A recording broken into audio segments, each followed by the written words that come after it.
Yang berlanjut, mohon izin teman-teman, pada hari ini saya akan melaksanakan pengimbasan mengenai penguatan pembelajaran yang berpusat pada peserta didik, yang mana ini tidak lanjut dari kegiatan pelatihan saya yang sudah saya laksanakan dalam minggu kemarin. Sebelumnya saya ucapkan Assalamualaikum warahmatullahi wabarakatuh. Waalaikumsalam warahmatullahi wabarakatuh. Apa kabarnya hari ini teman-teman? Alhamdulillah, luar biasa. Allahu Akbar. Jadi teman-teman, ini adalah mengenai implementasi kurikulum Merdeka. Seperti yang sama-sama kita ketahui, kurikulum Merdeka ini adalah salah satu kurikulum yang memang menekankan pembelajaran yang berpusat pada peserta didik. Jadi di kelas itu yang menjadi tujuan pembelajaran, yang menjadi objek pembelajaran adalah peserta didik itu sendiri. Guru itu lebih ke arah menjadi fasilitator, artinya memfasilitasi setiap kebutuhan anak supaya nanti bisa mencapai tujuan pembelajaran yang sudah kita susun, ya. Jadi ketika kita sebagai guru menyediakan alat atau media, menyediakan konten, membuat kegiatan atau proses yang memang berbeda dengan anak yang satu dengan yang lainnya sesuai dengan minat mereka masing-masing, dan produknya itu kemungkinan besar akan berbeda. Apalagi anak-anak memang di fase mengembangkan imajinasi dan kreativitasnya. Pembelajaran diferensiasi dari kelompok 1, kami menentukan tema itu tema tanaman, subtemanya ada tanaman 2, kemudian ada pencapaian pembelajaran dari elemen nilai agama dan budi pekerti. Subelemen yang kami ambil adalah anak menghargai alam dengan cara merawat dan menunjukkan rasa sayang terhadap makhluk hidup yang merupakan ciptaan Tuhan. Adapun tujuan pembelajarannya, anak merawat alam sebagai bentuk rasa sayang terhadap ciptaan Tuhan. Jadi setelah tadi mendengarkan presentasi dari Ibu Pit dan membuat contoh pembelajaran diferensiasi konten, proses dan produk, sebelumnya saya berpikir bahwa pembelajaran diferensiasi itu adalah pembelajaran yang akan sulit dipahami oleh anak, termasuk khususnya anak usia dini.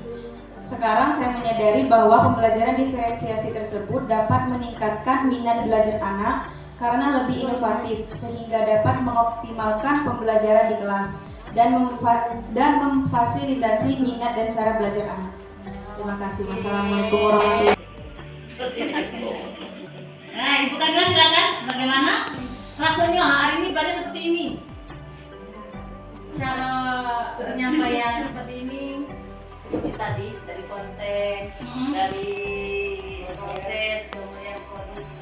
Jelas kalau diberikan dengan kepada anak-anak terutama PAUD mereka, jelas sangat menyenangkan karena memang mereka bereksplorasi atau berimajinasi dengan bahan-bahan itu tanpa harus tertekan dengan perintah-perintah guru, harus begini, harus begitu. Ya, betul. Jadi dia berimajinasi sesuai dengan apa yang dia pikirkan. Jadi misalnya dia ingin warna kuning, dia buat kuning. Kalau dengan penekanan seperti yang K13 atau yang modern itu, ya jelas satu kelas itu biasanya seragam.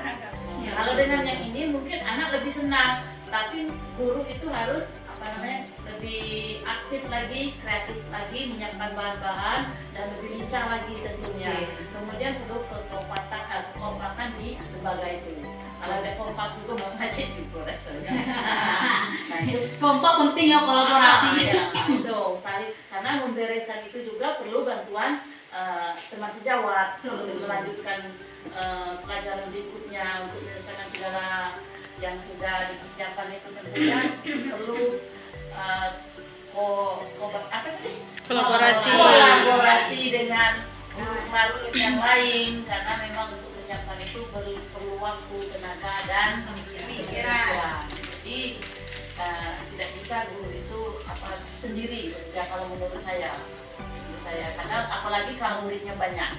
Betul. Kelas 15, 16, ada 17 misalnya, itu perlu ada pendampingan dari guru-guru lain.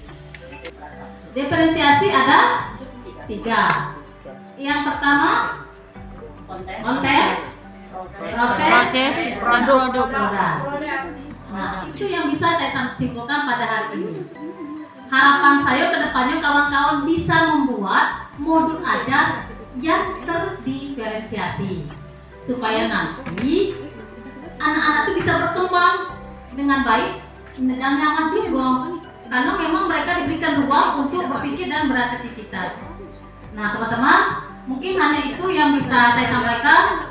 Terima kasih atas atensi dan kebersamaan yang luar biasa pada hari ini.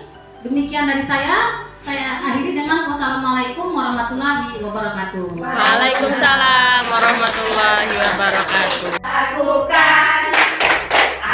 tahu